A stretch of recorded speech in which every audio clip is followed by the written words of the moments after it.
کریں گے. ہم نے دوسرے مہمانوں کو بھی مدعو کیا ہے, اگر وہ آن پہنچے اسٹوڈیو میں تو ضرور ان کا تعارف کروائیں گے, ورنہ میں امید رکھتا ہوں کہ وہ ہمارا پروگرام جو ہے وہ ریڈیو پہ سنیں گے اور اس کے ساتھ ساتھ وہ فون کالز میں بھی ہمارے ساتھ شرکت کریں گے. تو اس گفتگو کو جو پچھلے ٹیوزڈے ہمارا جو پچھلا پروگرام تھا اس کو تھوڑا سا آگے بڑھاتے ہیں. شاہ صاحب یہ بتائیں کہ ہم نے آخر میں پروگرام کے اختتامی جو کلوزنگ ریمارکس میں ہم نے بالکل ہلکا سا اس پہ غور کیا تھا کہ رول ماڈلز ہمارے ہونے چاہیے. رول ماڈلز کا کیا کردار ہے تاکہ ہمارے جو بچے ہیں جو بالکل چھوٹے ہیں جب وہ بڑوں کی طرف دیکھتے ہیں تو وہ obviously اپنے آپ کو اس طریقے کا دیکھنا چاہتے ہیں, تو ہمیں کیسے رول ماڈلز ہونے چاہیے ہمارے معاشرے میں؟ بسم اللہ الرحمن الرحیم. سب سے پہلے تو آپ نے جو مضمون اور موضوع کو چوز کیا اور یقیناً اتنا اچھا ہے کہ ہر آدمی جو بھی صاحب شعور اور ذی شعور ہے اور اپنے گھر کو خوبصورت اور یعنی کہ اچھے طریقے سے کامیاب اور کامران دیکھنا چاہتا ہے, تو اس کی یہ خواہش ہوتی ہے کہ ایسی باتیں سنیں کہ جس سے اس کی اولاد کی تربیت ہو سکے اور گھر کو عزت مل سکے, ان کے وقار میں, عزت میں, معیار میں, شخصیت میں اور ان کی عزت میں اضافہ ہو.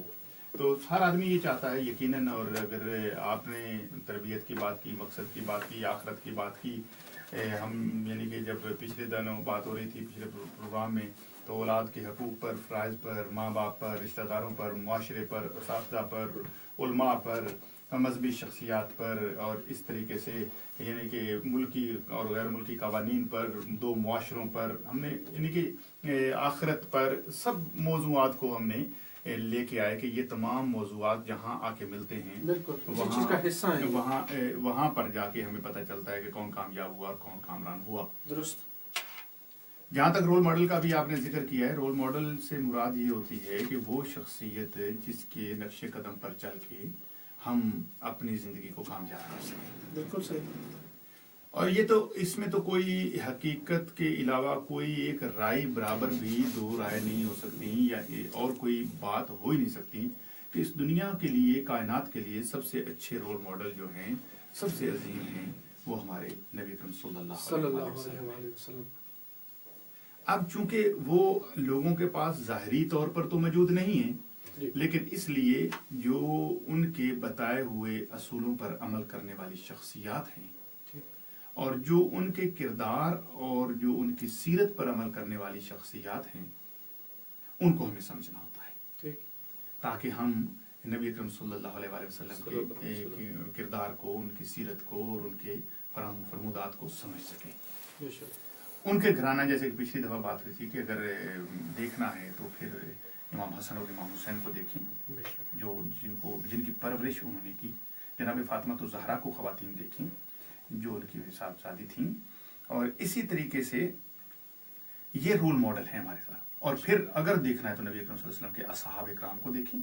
کہ انہوں نے اطاعت کتنی کی, کیونکہ وہ ہمارے, جیسا آپ نے ذکر کیا کہ ہماری ظاہراً تو ہمارے ساتھ نہیں ہے مگر وہ اس دنیا میں آئے اور انہوں نے اپنا ایسا کردار چھوڑا, ایک ایسا ایک اپنا ایک سیرت کا ایک ایسا باب چھوڑا, ایک ایسا قرآن چھوڑا اور ایک ایسی فرمودات کی, احادیث کی اتنی خوبصورت چیزیں ہمارے ساتھ چھوڑ کے گئے کہ میرا خیال ہے کہ کوئی بھی ایسا دنیا میں موضوع نہیں ہے کہ جس کو وہ ترک کر کے نہیں گئے. بے شک انہوں نے ہر ایک موضوع کو, دنیا کے ہر موضوع کو انہوں نے, انسانیت کے کوئی بھی ایسا موضوع جو قیامت تک آئے گا ایسا نہیں ہے کہ نبی اکرم صلی اللہ علیہ وسلم نے مکمل ضابطہ حیات بتا کے, مکمل ضابطہ حیات بیان کیا, اور اس کے صرف ضابطہ حیات نہیں بیان نہیں کیا بلکہ عمل کر کے بھی دکھایا, بلکہ آخروی زندگی کا بھی جو ایک کامیابی کا ایک نمونہ ہے اس کو سامنے رکھا کہ یہ ہے کامیابی, اور ایسی کامیابی ہونی چاہیے. اب وہ کامیابی حاصل کرنے کے لیے ہمارے پاس اگر پوچھا جائے کہ نبی اکرم صلی اللہ علیہ وسلم کی سیرت زندگی کا سب سے اہم رکن کیا ہے اور اہل بیت اطہار کا سب سے اہم رکن کیا ہے, مجھ سے اگر کوئی سوال کرتا ہے تو میں ایک لفظ میں کئی دفعہ یہ جواب دیتا ہوں کہ ان کا اخلاق جو تھا وہ سب سے بڑی ایک ایسی ڈھال تھی، ایک ایسی تلوار تھی، ایک ایسی چھتری تھی، ایک ایسی چھاؤں تھی، ایک ایسا پیار تھا، ایک ایسی رغبت دلانے والی چیز تھی کہ جس سے کافر دشمن بھی موم ہو